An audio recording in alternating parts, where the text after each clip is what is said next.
Assalamu alaikum students. In the start of this lecture, I would like to summarize some important points of the previous lecture. In the previous lectures, we have studied the Lagrange generalized coordinates, Lagrange generalized velocities, generalized forces, and Lagrange equations of motion for holonomic system. In fact, we have started with Lagrange generalized coordinates, on the basis of which we have studied Lagrange generalized velocities, and afterwards we developed Lagrange forces or generalized forces, and in the last we obtained the Lagrange equation of motion for holonomic systems, which we have derived with the help of generalized coordinates and velocities and forces, etc. In today's lecture, we will come towards the applications of this Lagrange equation of motion for holonomic system. But before doing some applications, let us repeat some things, some important things about the systems. Let us memorize the types or classification of systems. Systems can be classified according to the type of constraints. Though we have classified the dynamical system into two types, we have only discussed holonomic and non-holonomic system. But according to the constraints and according to the conservative forces, we can classify the systems. So, let me express that how many classifications of the systems we may have. The dynamical systems can be classified via three things. The first is, a dynamical system can be classified with the help of three things. I am going to write it down. The dynamical systems can be classified via three things. First of all is,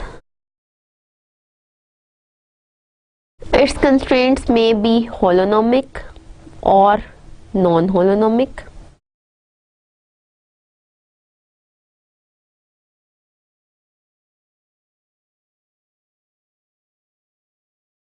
So, if the constraints are holonomic, the dynamical system is called a holonomic dynamical system.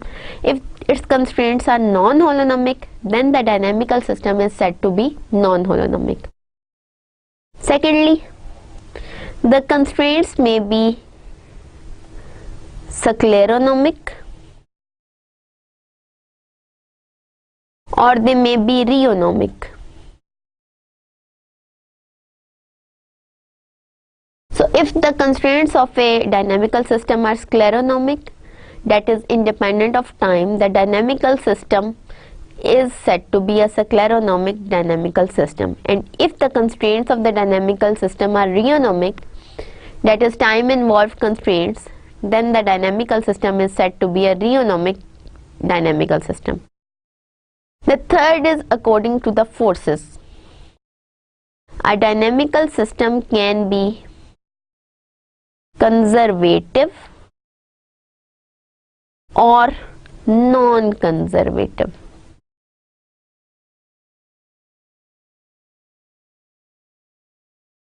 A dynamical system is said to be conservative if the applied forces or acting forces are conservative, otherwise the dynamical system is non-conservative.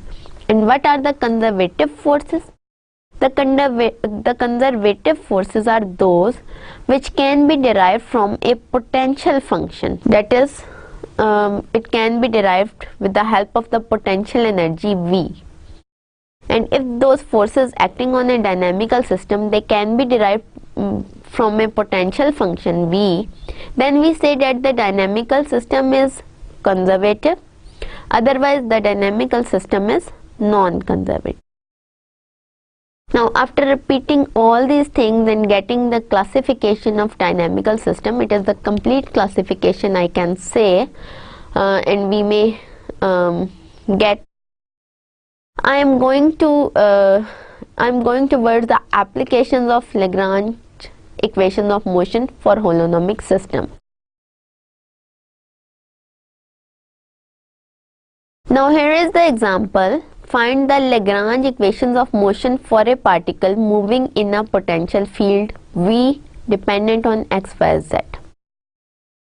What's the main thing? हमने क्या लेना है? हमने Lagrange equation of motion लेनी है. एक particle है जो मूव कर रहा है पोटेंशियल फील्ड V में. पोटेंशियल फील्ड क्या है? V x, y, z. अच्छा जी, अब Lagrange equation of motion को जहन में लाएं. क्या थी? यहाँ हम एक साइड पे लिख लेते हैं Lagrange equation of motion क्या थी जी. हमने जो holonomic system के लिए देखी है Lagrange equation of motion, वो क्या थी? d by dt of partial L by partial q dot minus partial L over partial q equal to 0. यही थी where L is t minus v. Now if we want to find this L or Lagrangian, we have to get t kinetic energy of the potential field and v kinetic energy of the particle, and v the potential field in which the particle is moving or potential energy of the particle. We should have the both, and v is given that it is dependent on x, y and z and nothing more. Now solution. Let P be the particle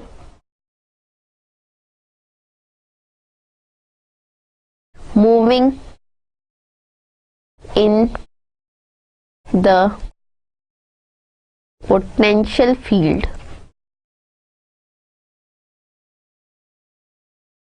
V equal to V x, y, z. हम कहते हैं जी P particle है जो कि potential field V x, y, z पे move कर रहा है.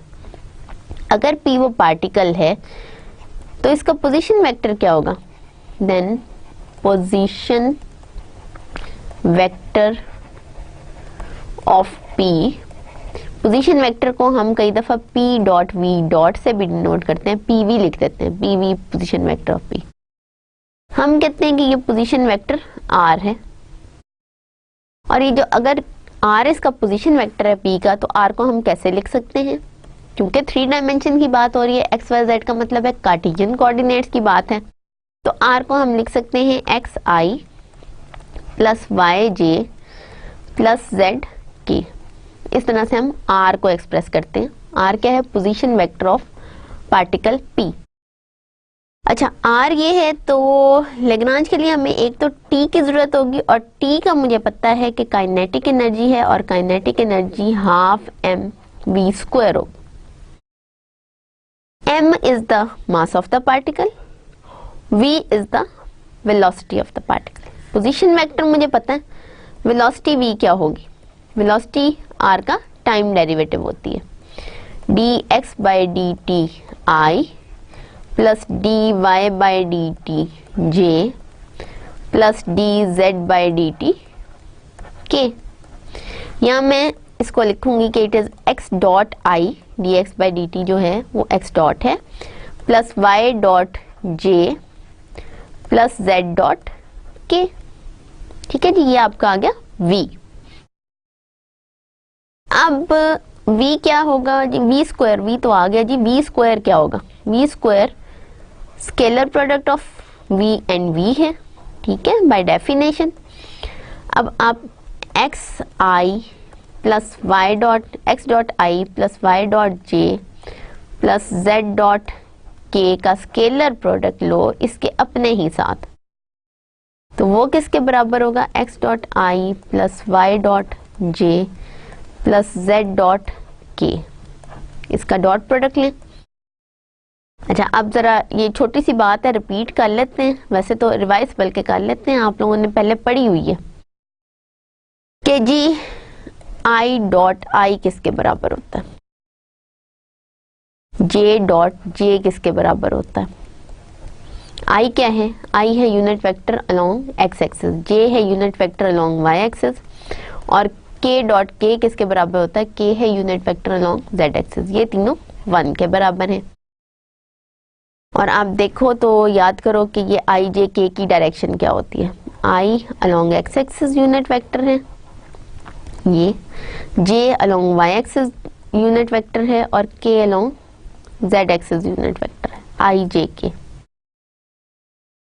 तो आई जे और के, आई का आई के साथ डॉट प्रोडक्ट 1 है, जे का जे के साथ डॉट प्रोडक्ट 1 है, के का के के साथ डॉट प्रोडक्ट 1 है, क्योंकि के की लेंथ, आई की लेंथ और जे की लेंथ जो है वो 1 है। तो लेंथ का स्क्वायर जो है वो आई डॉट आई है और वो आई की लेंथ का स्क्वायर है विच इज इक्वल टू 1। अच्छा जी, अब आई डॉट जे क्या होगा?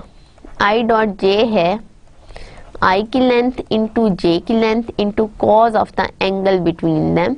और आई और जे के दरमियान एंगल क्या है? 90 डिग्रीज का। तो आई का लेंथ 1 है, जे की लेंथ 1 है और कॉज 90 0 है, तो आई डॉट जे 0 है।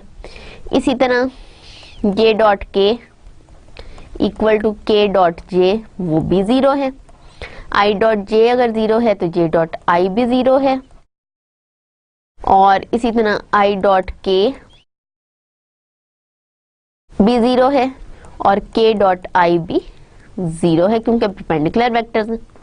अच्छा, अब ये डॉट प्रोडक्ट को सॉल्व किया जाए तो ये आ जाता है एक्स डॉट का स्क्वायर प्लस वाई डॉट का स्क्वायर प्लस जेड डॉट का स्क्वायर। ये है जी वी स्क्वायर, यानी वी स्क्वायर आपका बन गया x dot square plus y dot square plus z dot square. ठीक है जी, अब उसके बाद आगे चलते हैं। आर आपके पास आ गया और आर से आपने वी स्क्वायर निकाल लिया। अब आपका जो टी है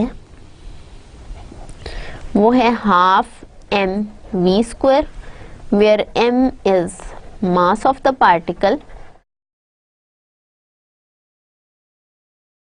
ठीक है जी, m mass of the particle है, टी आपके पास क्या है? Half m v square.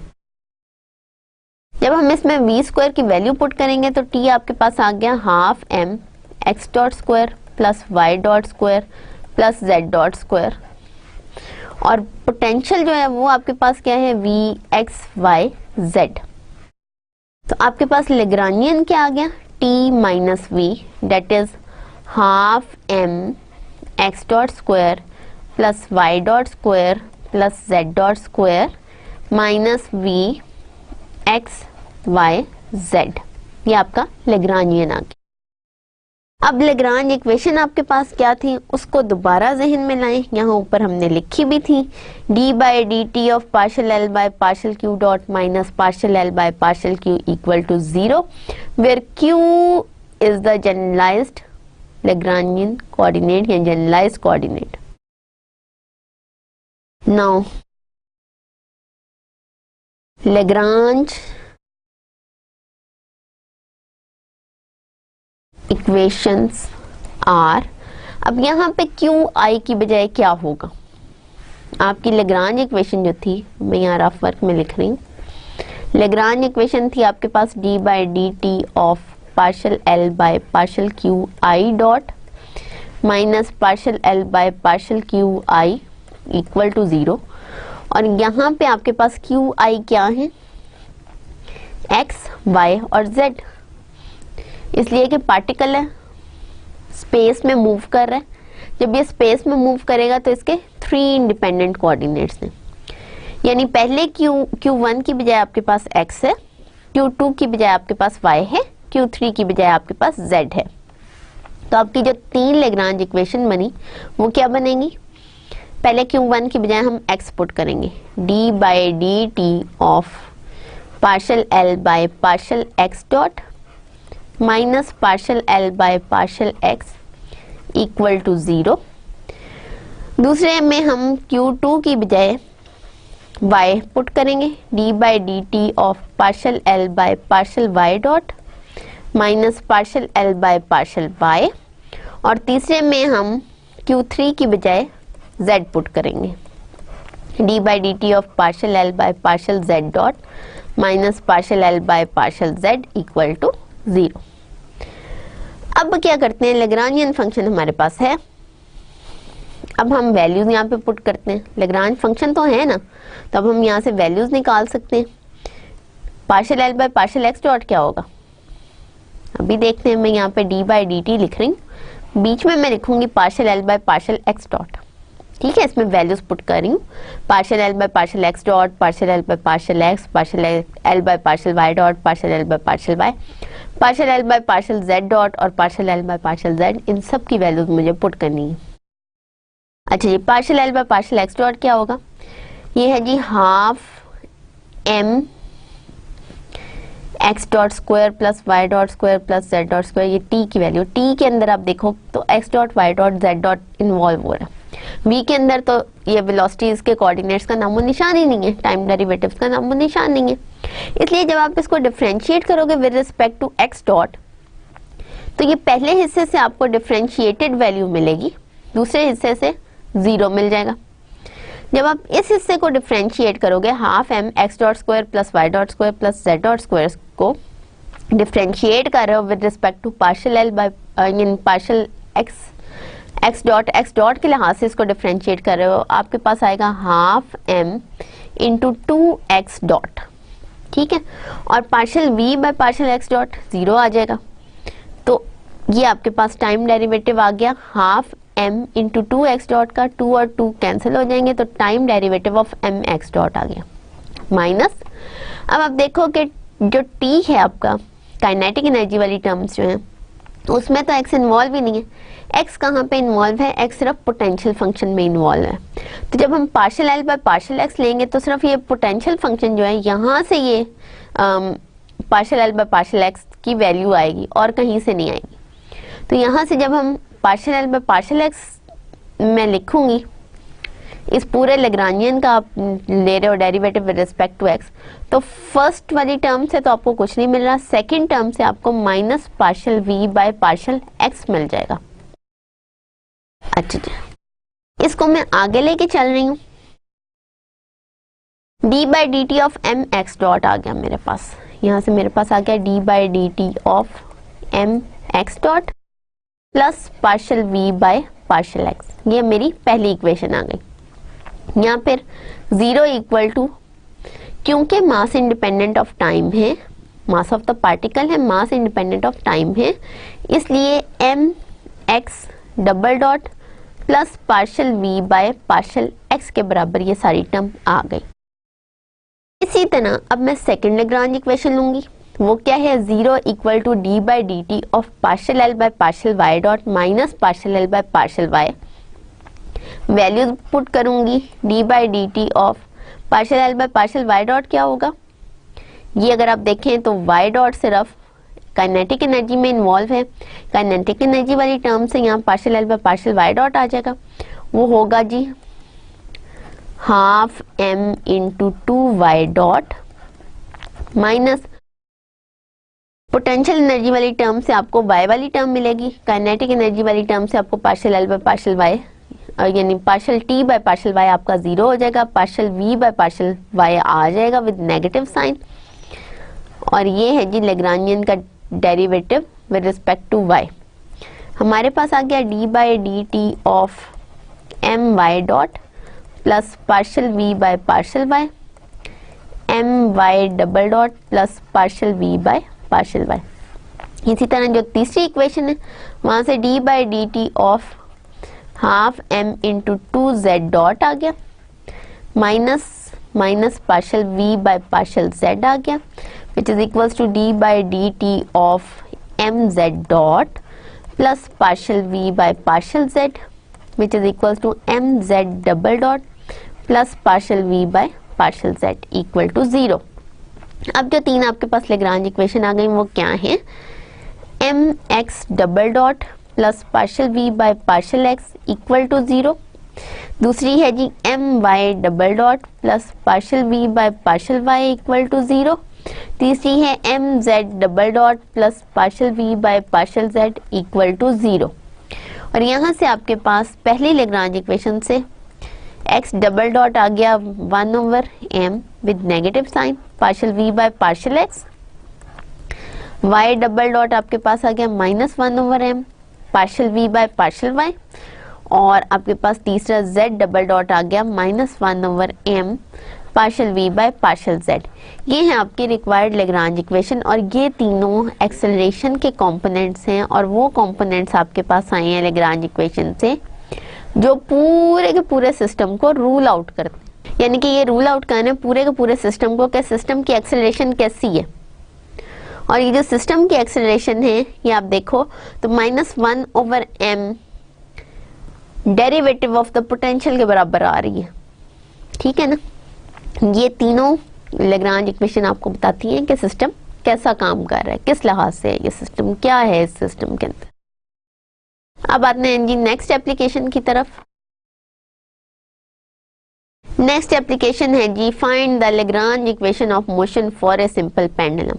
एक सिंपल पेंडुलम है, उसके लिए आपने लेग्रांज इक्वेशन ऑफ मोशन देखनी है। अब सिंपल पेंडुलम अगर आप देखो तो एक ऐसा पेंडुलम होता है। पेंडुलम क्या है? पेंडुलम में सबसे पहले तो मैं फिगर भी बना लूँ ना। पेंडुलम में होता क्या है कि एक लंबी सी स्ट्रिंग होती है, ठीक है, मासलेस होती है, नीचे एक बॉब लगा होता है, बॉब का कुछ ना कुछ मास होता है, हम कहते हैं इस बॉब का मास m है। अच्छा जी, अब ये जो पेंडुलम अगर सीधा हो तो अलोंग एक्स एक्सिस होता है, ठीक है, हम कहते हैं कि जी length of the string along x axis हम ले लेते हैं।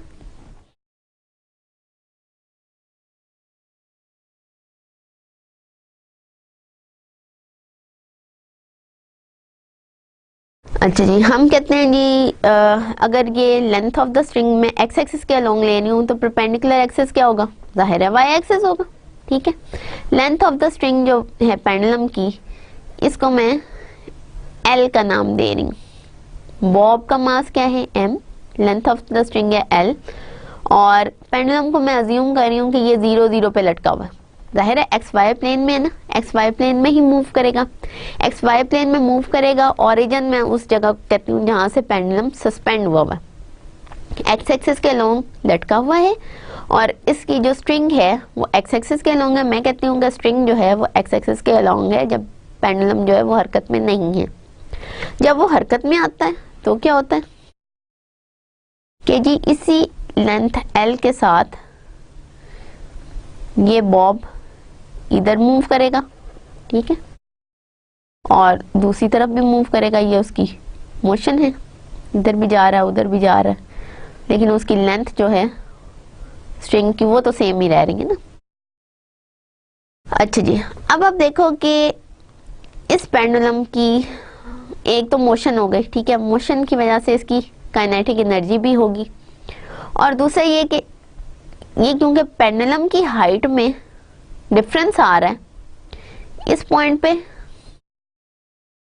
पेंडुलम की स्पेशल फोर्स जो एक्ट कर रही थी वो थी, कौन सी फोर्स इस पे एक्ट कर रही है? इस पे जाहिर है ग्रेविटी फोर्स एक्ट कर रही है, उसकी वजह से इसका वेट भी होगा।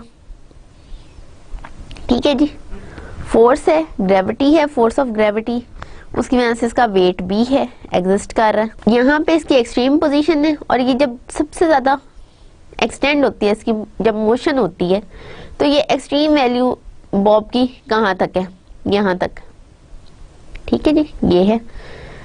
अच्छा, अब ये एक्सट्रीम डिफरेंस है इन दोनों के दरमियान, इसको मैं कहती हूँ ये पोजीशन ए थी और ये पोजीशन बी थी। ठीक है ना, तो चेंज इन पोजीशन क्या हुआ?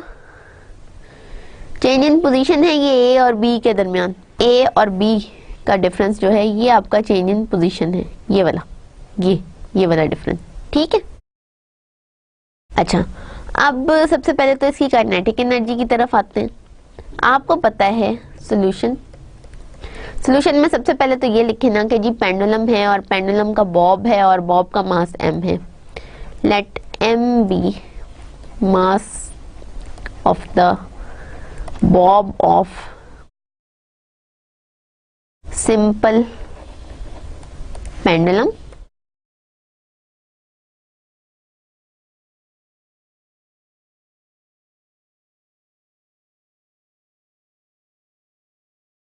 ठीक है, as suspended as shown in the figure. अब हम कहते हैं लेंथ उसकी एल है और ये जो डिफरेंस है एंगल का ये थीटा है, ठीक है। अगर ये डिफरेंस थीटा है तो ये ए पी और बी क्यू, क्यू ये पॉइंट है और पी ये पॉइंट है, हमने ढूंढना है बी पी। अब उसके लिए हमें बी क्यू चाहिए और ए और क्यू का डिफरेंस इनफैक्ट हम ढूंढ रहे हैं। अच्छा जी, अब ये क्या डिफरेंस आएगा, बी क्यू का डिफरेंस क्या आएगा या ए बी का डिफरेंस क्या है। अगर सिंपल पेंडुलम है तो सबसे पहले तो टी की तरफ आएंगे।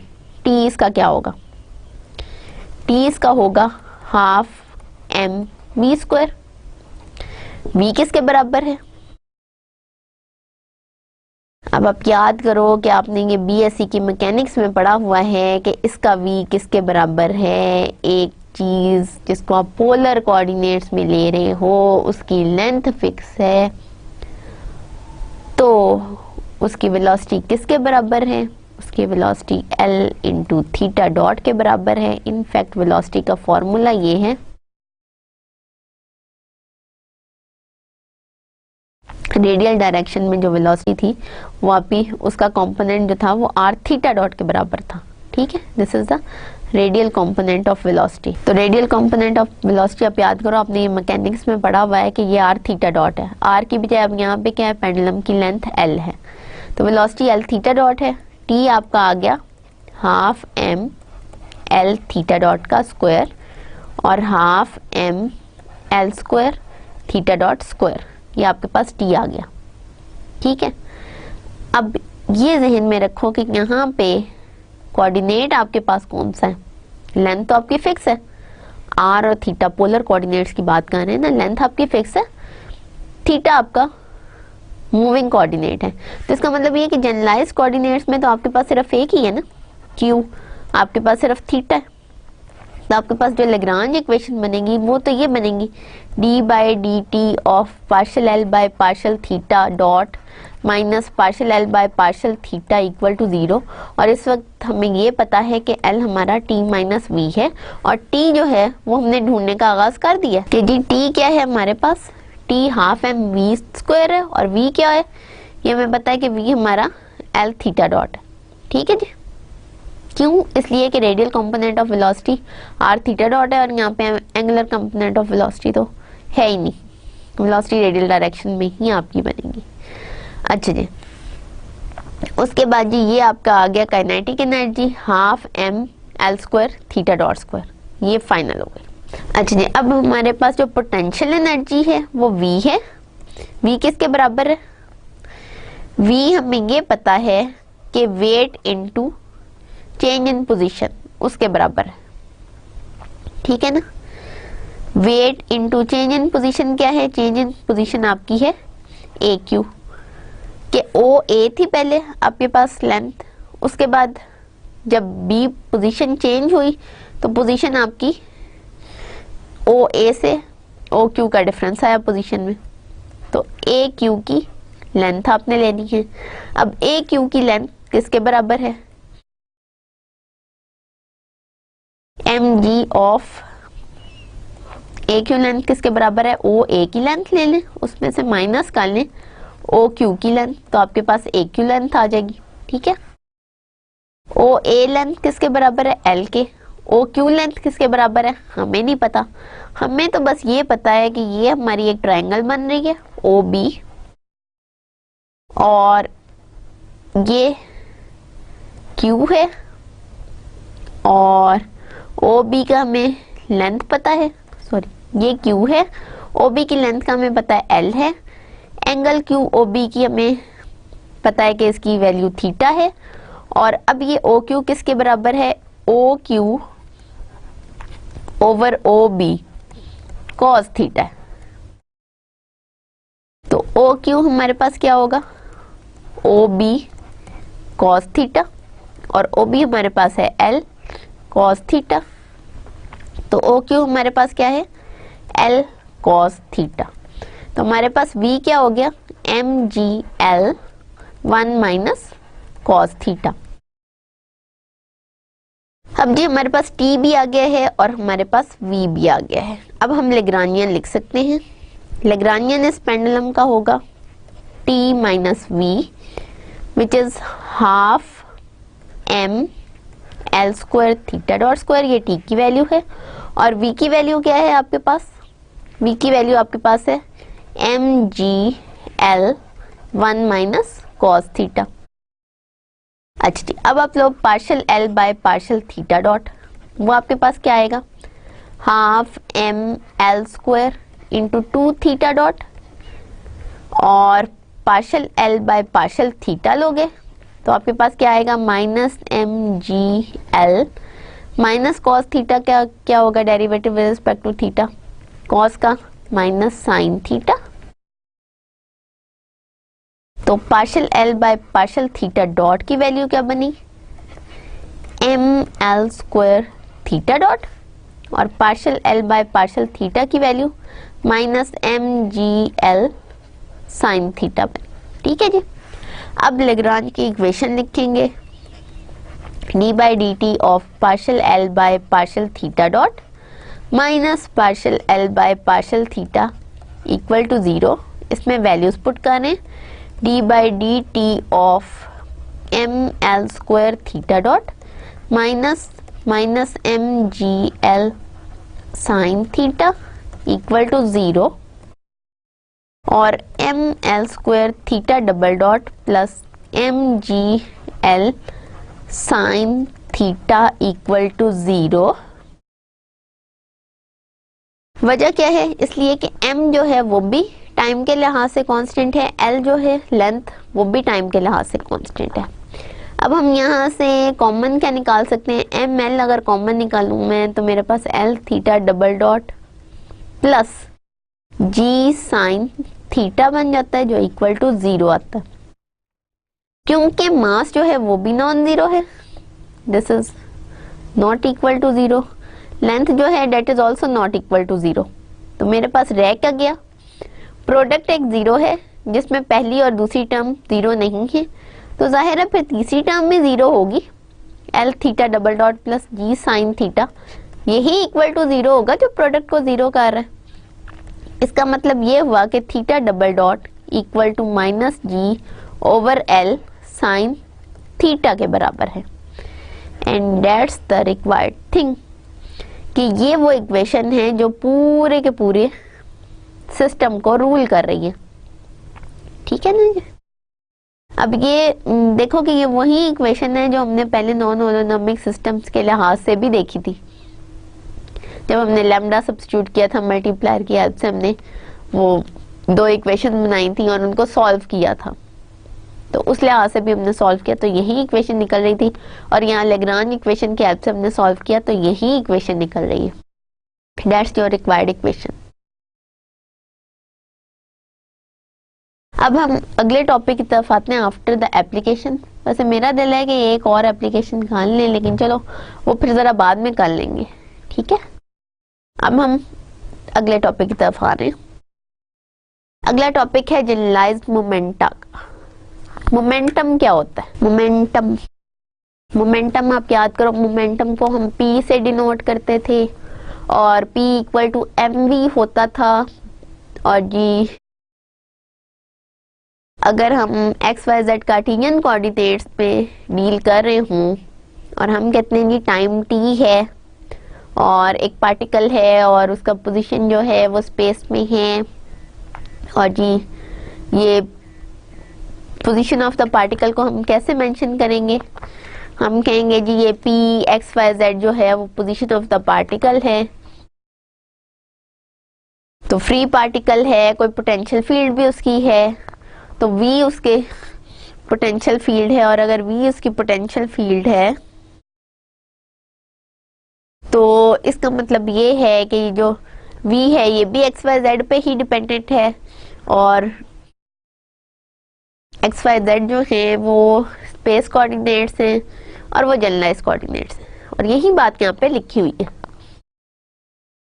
कि अगर XYZ कार्टेशियन कोऑर्डिनेट्स हैं, किसी भी टाइम t पे एक फ्री पार्टिकल जो है वो पोटेंशियल फील्ड भी XYZ में फिर रहा है, मूव कर रहा है, तो एक्स वाई जेड उसके जनरलाइज्ड कोऑर्डिनेट्स भी होंगे।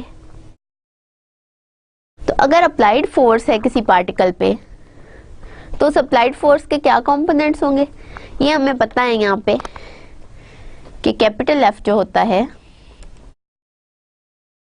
Force equal to del v के बराबर होता है, where v is the potential and del is the operator. और डेल की क्या हमारे पास है कॉन्फ़िगरेशन, हमें ये पता है कि ये del operator partial by partial x i plus partial by partial y j plus partial by partial z के बराबर होता है। तो जब हम इसको v पे अप्लाई करेंगे तो डेल v हमारे पास आएगा partial v by partial x i plus partial v by partial y j plus partial v by partial z k. और फोर्स आपकी माइनस डेल v के बराबर है, तो इसका मतलब है कि इसके साथ नेगेटिव साइन लगाओ तो फोर्स के कंपोनेंट्स आ जाएंगे, माइनस साइन लगाएं, यहाँ पे भी माइनस आ जाएगा, यहाँ पे भी माइनस आ जाएगा और यहाँ पे भी माइनस आ जाएगा। तो फोर्स का एक्स कंपोनेंट क्या बन गया, minus partial v by partial x, y component minus partial v by partial y, z component minus partial v by partial z बन गया। ठीक है, ये फोर्स के तीनों कंपोनेंट्स आ गए। अच्छा, अब इसी पार्टिकल को हम लेते हैं तो उसके टी क्या बनेगा, टी क्या है, काइनेटिक एनर्जी है, इसी पार्टिकल की है। तो काइनेटिक एनर्जी टी हमें पता है कि it is half m v square, और आर पोजीशन वेक्टर इस पार्टिकल का है x i plus y j plus z k. तो v क्या होगा, x dot i plus y dot j plus z dot k, और v डॉट v क्या होगा, v डॉट v यानी कि v स्क्वायर आपके पास आ गया x डॉट का square plus y dot square plus z dot square. और इसकी वैल्यू जब मैं t के फॉर्मूले में पुट करूंगी तो मेरे पास ये आ जाएगा, where m is the mass of the particle.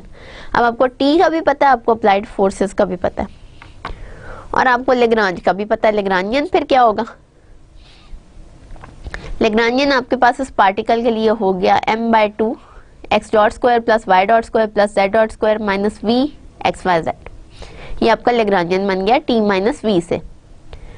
अब partial l by partial x dot अगर आप लो तो आपका m x डॉट आ गया, जो कि p x के बराबर है। p आपके पास मोमेंटम था, p जो है वो मोमेंटम वेक्टर है,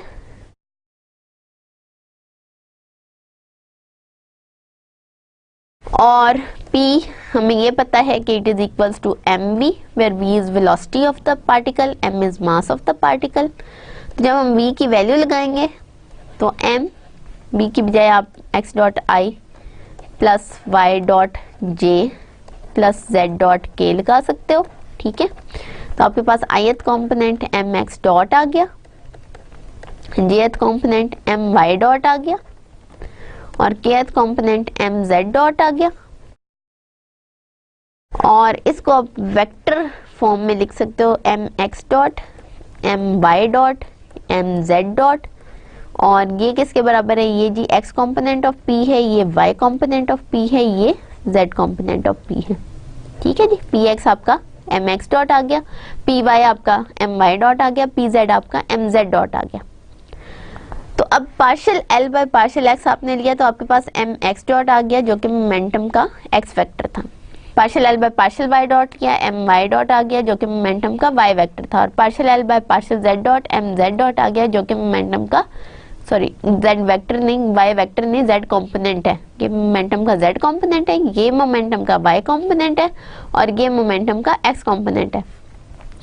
तो p k आपका किसके बराबर हो गया, यानी हम इसी चीज को जनरलाइज कर रहे हैं कि अगर p के, ये तो तीन कंपोनेंट्स की बात थी ना, इसी को जनरलाइज कर दिया कि p के किसके बराबर है, partial l by partial q k dot के बराबर है। ठीक है, अब लेग्रांज इक्वेशन आपकी क्या थी, लेग्रांज इक्वेशन जो हमारी है वो ये है कि d by d t of partial l by partial q k का dot equal to partial l by partial q k। p k आपका किसके बराबर है, p k आपका है partial l by partial q k dot के बराबर। इसका मतलब ये कि ये इस डेरिवेटिव की बजाय आप यानी d by d t of partial l by partial q dot की बजाय आप पी के लगा सकते हो। ये partial l by partial q के बराबर है, ठीक है ना। D by d t of p k is equals to partial l by partial q के।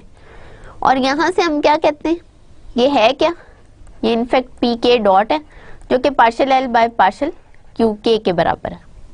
यानी कि मोमेंटम का टाइम डेरिवेटिव जो है वो लेग्रांजियन के कोऑर्डिनेट के लिहाज से पार्शियल डेरिवेटिव के बराबर होगा। मोमेंटम के kth कंपोनेंट का टाइम डेरिवेटिव लेग्रांजियन के क्यू के लिहाज से पार्शियल डेरिवेटिव के बराबर है, ठीक है जी। यहाँ से आपको रिलेशन मिल गया पी के डॉट और partial l by partial q के का, पी के और partial l by partial q के डॉट का। और ये जो पी केज हैं इनको हम कहते हैं कि ये हमारे पास जनरलाइज्ड मोमेंटम है। अब आप देखेंगे जनरलाइज्ड कोऑर्डिनेट्स थे, उससे हम कहाँ पे पहुंचे, जब हमने लेग्रांज इक्वेशन डेरिवेशन शुरू की तो हम वहाँ से जनरलाइज्ड फोर्सेस पे पहुंच गए थे। क्यू केज याद करें कि हमने कहा जी हम हर कंपोनेंट को इन्हीं क्यू आईज में लिख देते हैं, इन्हीं जनरलाइज्ड कोऑर्डिनेट्स में लिख देते हैं। तो जनरलाइज्ड कोऑर्डिनेट्स से हम जनरलाइज्ड फोर्सेस तक पहुंचे। बीच में हमने जनरलाइज्ड वेलोसिटीज का भी जिक्र किया कि जी क्यू के जनरलाइज्ड कोऑर्डिनेट्स हैं और ये क्यू के किस पे डिपेंडेंट थे, ये फ्री कोऑर्डिनेट्स पे डिपेंडेंट थे। हमने नए रिलेशनशिप निकाले जो कि फ्री कोऑर्डिनेट्स पे डिपेंडेंट थे। नए रिलेशनशिप्स क्या थे, उनको हमने क्यू आईज का नाम दिया, ठीक है, या क्यू केज का नाम दे दिया। ये क्यू केज जो थे वो x1, x2, x3 and so on xf जो कि फ्री कोऑर्डिनेट्स थे, जो नेचुरल कोऑर्डिनेट्स थे उस पे डिपेंडेंट थे।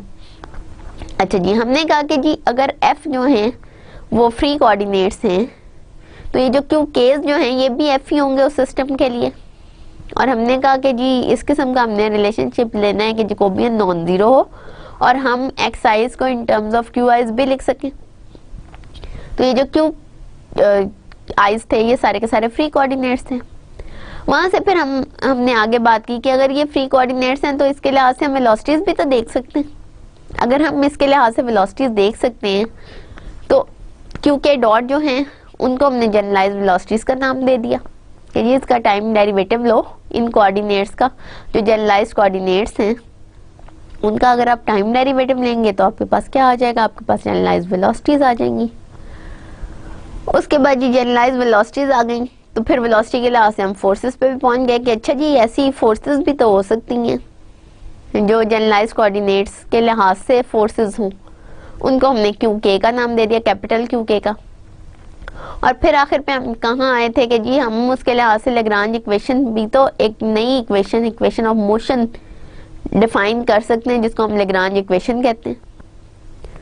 और लेग्रांज इक्वेशन हमने की और लेग्रांज इक्वेशन की एप्लीकेशंस की, तो अब हम इस बात में आए कि अच्छा अब उन्हीं के लिहाज से हम मोमेंटम भी तो डिफाइन कर सकते हैं, मोमेंटम के कंपोनेंट्स भी तो डिफाइन कर सकते हैं।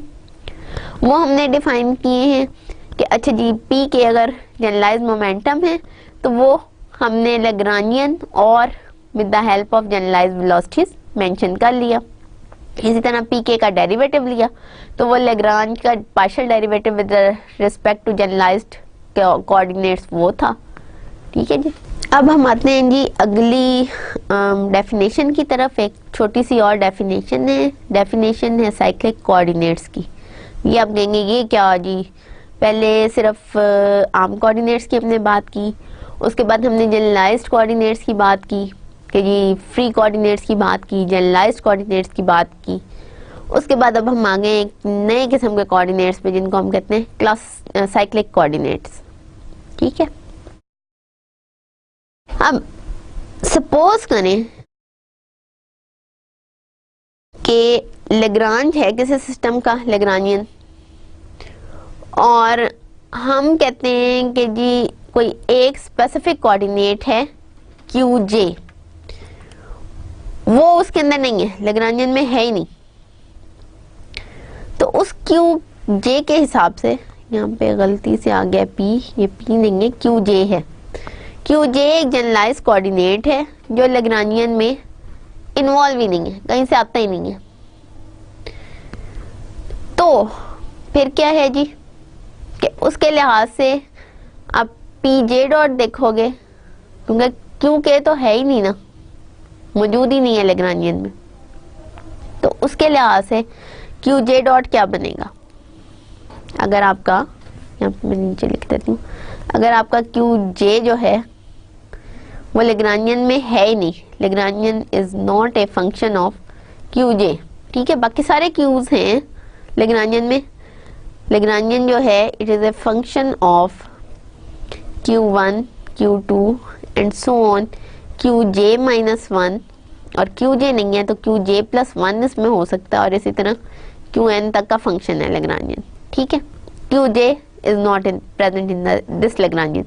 अच्छा जी, लैग्रांजियन में Qj इन्वॉल्व नहीं है, तो अब ये बताएं कि Pj डॉट किसके बराबर है, partial L by partial Qj के, और partial L by partial Qj ये 0 के बराबर है, ठीक है ना।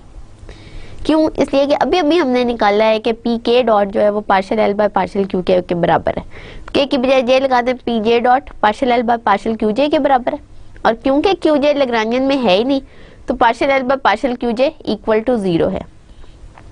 अगर p j dot equal to 0 है, यहाँ से देखें तो इसको इंटीग्रेट करें with respect to t, integral p j dot d t equal to integral 0 d t, और यहां से आपके पास आ जाएगा p j is a constant, ठीक है। तो इस किस्म का कोऑर्डिनेट जो लैग्रांजियन में मौजूद ही ना हो उसको हम कहते हैं ये साइक्लिक कोऑर्डिनेट है, या ये इग्नोरेबल कोऑर्डिनेट है, इसलिए कि उसके लिहाज से जो पी जे आपका है वो कांस्टेंट आ रहा है, ठीक है, और पी जे डॉट आपका जो है वो 0 आ रहा है, तो ये इग्नोरेबल कोऑर्डिनेट है, ये साइक्लिक कोऑर्डिनेट है। तो ये थी डेफिनेशन साइक्लिक कोऑर्डिनेट्स की। अब हम आगे चलते हैं। एग्जाम्पल क्या है कि जी find the equations of motion of a particle moving the action of Newton's inverse square law. अब आपको पता है ये चांद सितारे जमीन सारे कहते हैं कि जी न्यूटन्स इनवर्स स्क्वायर लॉ के अंडर चल रहे हैं। अब एक पार्टिकल है जो मूव कर रहा है under the action of Newton square law. अब ऐसे पार्टिकल के लिए इस पार्टिकल का जो है वेक्टर, जो पोजीशन वेक्टर है वो क्या होगा। अब रेडियल कोऑर्डिनेट्स में आ जाए, ठीक है, क्योंकि ये देखेंगे जमीन सूरज के इर्द गिर्द गोल दायरे में घूम रही है, यहाँ पे आर थीटा यूज करना ज्यादा इजी होगा, पोलर कोऑर्डिनेट्स यूज करना ज्यादा इजी होगा।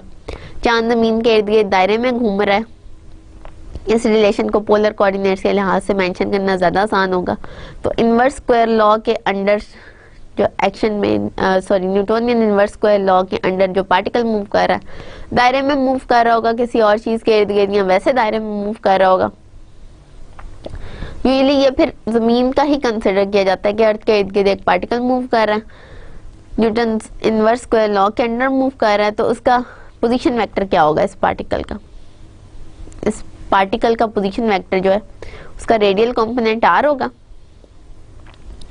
और इसकी वेलोसिटी क्या होगी, आर डॉट। वेलोसिटी इस पार्टिकल की लेते हैं जो आपने पहले भी पढ़ी हुई है बीएससी में, वो होगी जी आर डॉट और आर थीटा डॉट, ये दो कंपोनेंट्स होंगे।